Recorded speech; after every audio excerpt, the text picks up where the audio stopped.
Derek Mahoney was brought to the High Court today and asked if he'd hand over his famous discovery to a third party. He said no and was ordered back to prison for contempt of court. He says he found King Arthur's legendary cross in a lake on the Fortyhill estate, a historic public park owned by Enfield Council. Discovered by monks in 1191, the cross disappeared in the 16th century. But 49-year-old Derek doesn't want the antiquity for himself. He's hid it and is staying in prison to further a long-running campaign.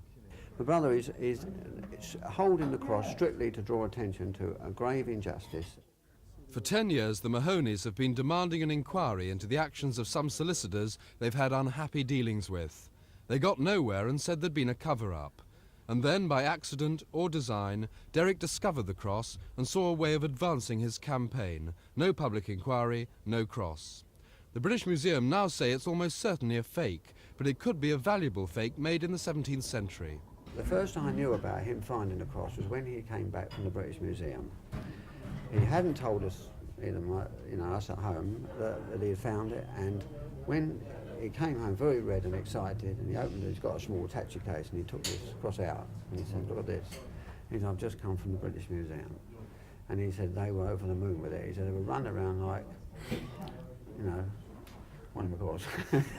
But I mean, you're therefore one of the few people who've seen it as well. What does it look like? Describe it. Oh no, I wouldn't do that. I can't describe it because it all comes under the contempt law, as you say.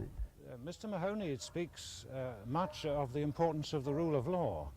One of the great features of that is that court orders must be obeyed, and that is the principle with which the court is concerned. And the court is well able to look after it. All we're concerned with is getting the cross back, and we hope we will one day. He's never had a trial. Now, I mean, if people nowadays can be put in prison without a trial, I mean, for any number of years, I mean, what the hell is it all coming to, isn't it? Derek Mahoney seems determined to endure prison and not reveal where he's hidden the cross. Who knows? He could have reburied it in the grounds of Forty Hall, and it'll take another 300 years to find it.